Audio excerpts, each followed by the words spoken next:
We are a new YouTube channel. So first thing I want to mention to all of you is make sure you like and subscribe this channel. So like this video and subscribe to our channel so you know when we put out another video for all of you, because we're going to be talking about all things donor. If you want to be a donor or if you want to use a donor on your fertility journey, then this is going to be your channel. So make sure you do those two things. Finding an egg donor can be extremely difficult and stressful. I hear over and over from couples how difficult it's been for them to find an egg donor, and that one that they can both agree on for all the different personality traits and different important items that each one finds valuable. It's challenging. So in this video, we're going to cover the 5 tips to help you find the best egg donor on your fertility journey.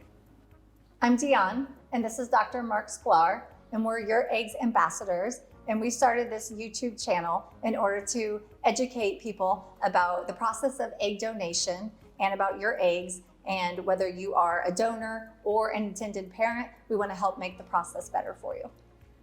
Okay, so this video is all about the 5 tips to help you pick the best egg donor on your fertility journey.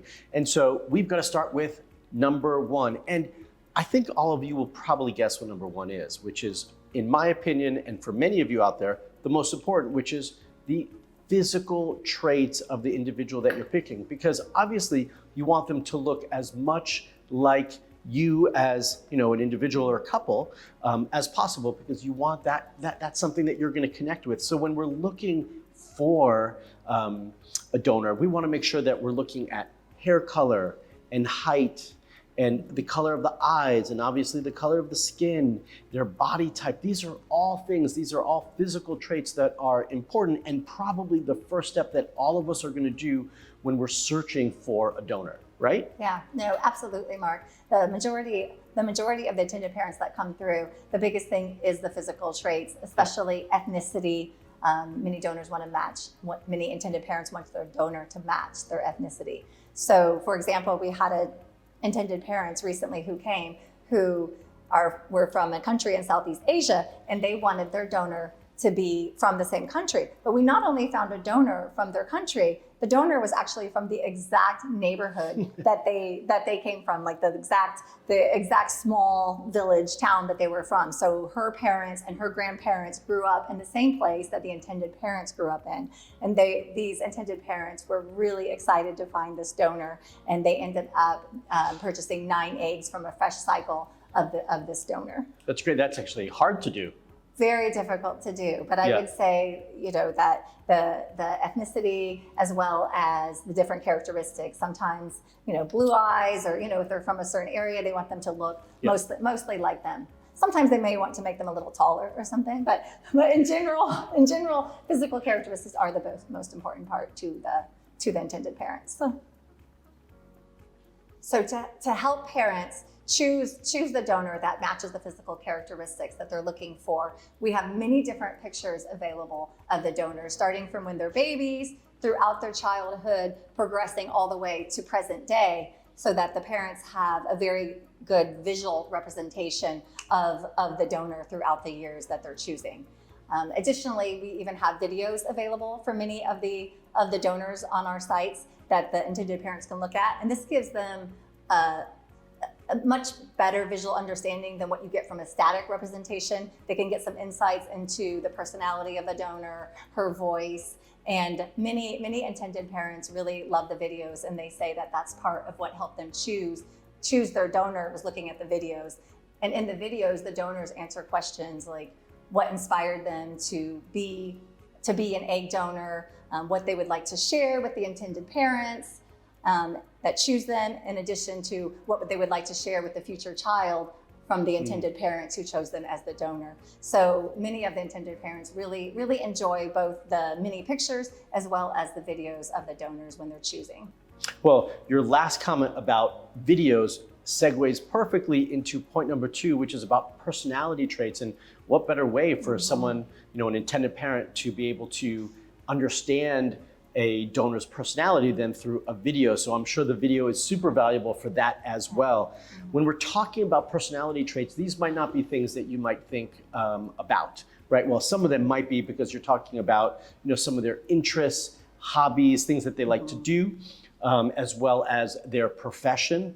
But maybe some people don't think about education as a personality trait, like where did they go to college, what's their education level, how good did they do in college, right? These are things that we include as personality traits, but you might not necessarily think of them as personality traits. Yeah, absolutely. For many couples, education can be really important, the scholastic part. We recently had an Asian couple who really wanted someone very academic minded. So we were able to match them with an Ivy League donor from Harvard who had a 4.0 GPA. Wow. And they were really excited because academics and someone who's very scholarly was a very high priority for them. So, education can play a very big role in people's choices, as well as you said, hobbies, interests, and occupations. We also had a couple recently that were both, the intended parents were doctors, and they ended up choosing a donor who was studying to become a nurse. And when they saw her videos, she talked about how much she wanted to help people, both by becoming an egg donor and helping a couple build their family, and then also help people in her nursing profession. And they loved that not only was she in the same profession as them, but that she was also going to be helping people, and that it was a priority for her. So yeah, so absolutely. Hobbies. We also have people who are artistic and they're looking for someone who's also artistic or musically gifted. Those are all really, really important things as intended parents are looking through the donors' profiles. Part of the personality traits on our side of things, again, you might not necessarily think of personality traits, but this is all the medical side of things. So medical history, their history genetically, right? And then also their AMH levels. So some of you out there might not necessarily know what that is, but AMH is anti-Müllerian hormone. And this actually tells us their ovarian reserve, how many eggs they might produce on any given cycle. So that's important as intended parents, because you want to know, is this donor going to produce a lot of eggs that you can use for either one child or multiple children, right, on your family planning. So that piece is also really important.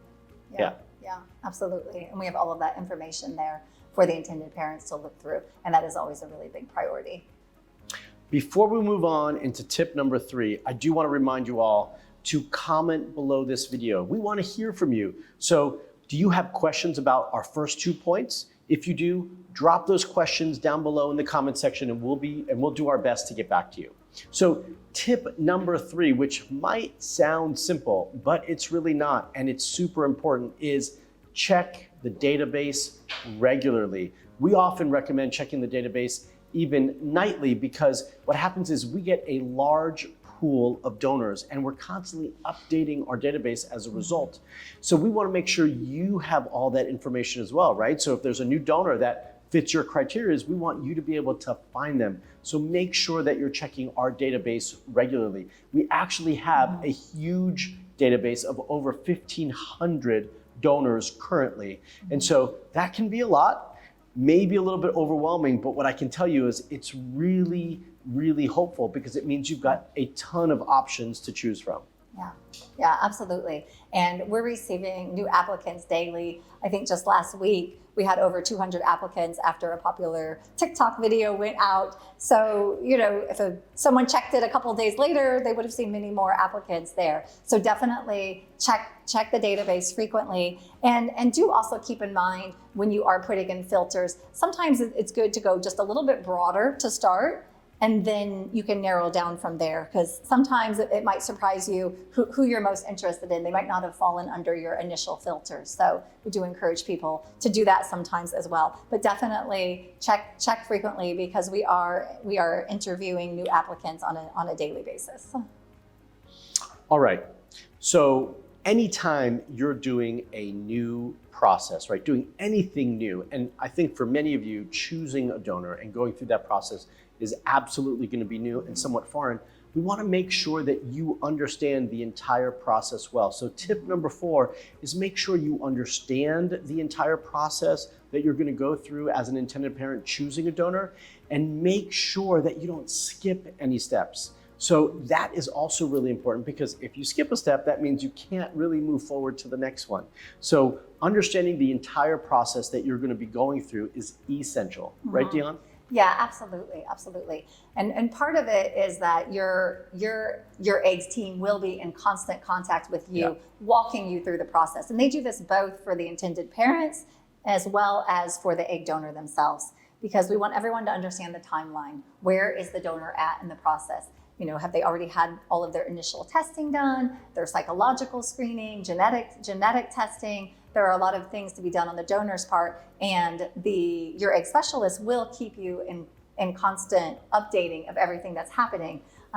But definitely, there's also the legal part to it that needs to be completed before the cycle can take place, as well as the financial part and understanding all of that on both sides, both on the donor side as well as for the intended parents. And then there could be some restrictions as well, depending on if you're coming from another country. But again, the team that you're working with will walk you through that process. And then they can help you work with the fertility center that you may already be working with, and any other hoops that you may need to go through. But we really do want you to understand the timeline, and we will help walk you through the process. All right, so the fifth and final tip could be the most important tip when you are choosing a donor. And this is making sure that you and your partner are all on the same page. I know that might sound, simple and straightforward, but I'm telling you from experience, it's absolutely not. I can't tell you how many couples are actually on different pages. One wants, green eyes, and the other one wants blue eyes, or whatever those differences in terms of personality traits or characteristics are. So what I want you all to do is actually do an exercise. When you are trying to choose a donor, I want both of you to sit in two different rooms, and I want you both to create your list of priorities, right? What's important to each one of you. Go through all the physical traits, personality traits, education, whatever it is that's important to each one of you. And then you both are going to sit down together, share your lists, and then you're going to merge those together to create one list of what you're looking for. And this, again, just to remember, this is a jumping off point. It doesn't mean that this is set in stone. You can change this, but doing this little exercise will be invaluable for you, because even though you think you guys are always on the same page and everything's fine, it's very different when you have to choose a donor and when you have to make this type of decision and the importance of this decision. So I think doing this exercise will be super valuable for you and really go a long way. Don't you think, Dion? Yes, definitely. We have many intended parents who come in and they think that they're on the same page because they're in sync. But then when it comes to choosing a donor, they may not be. We did have a couple who came in. We started the initial consultation, and to the dad to be, he really wanted education. He really wanted someone who was in professional school, either in medical school or in graduate school. Education was his top priority. And then his wife's top priority was really about the physical characteristics. So it took some time in order for them to compromise, because they both realized they needed to compromise, and he ended up compromising to someone who's in college but not necessarily graduate school, and then they were able to find someone with all the physical characteristics that they wanted, who fell into that category. But it really is surprising how it can be different, but merging some of those priorities in order to find the best possible donor really can help in the process and streamline the process and expedite the intended parents to finding the perfect donor for them for building their family. Yeah, so those are our 5 tips. Now we want to hear from you. Which one of these 5 tips was your favorite, or did you find most important, right? And I'm sure that after listening to this, you all have questions about either being a donor or being an intended parent and choosing a donor. So we also want to hear from you. Comment below and let us know. Let us know what those questions are, and we'll do the best we can to answer those questions. And as a reminder, if you haven't already liked this video, make sure you do. If you're not already a subscriber to this YouTube channel, make sure you subscribe so you know when we put out another video for all of you. And if you're trying to find us now and you want to connect with us, the best way to do that is through our app. So just go to your app store and download the YourEggs app. Otherwise, you can find us at our website at youreggs.com.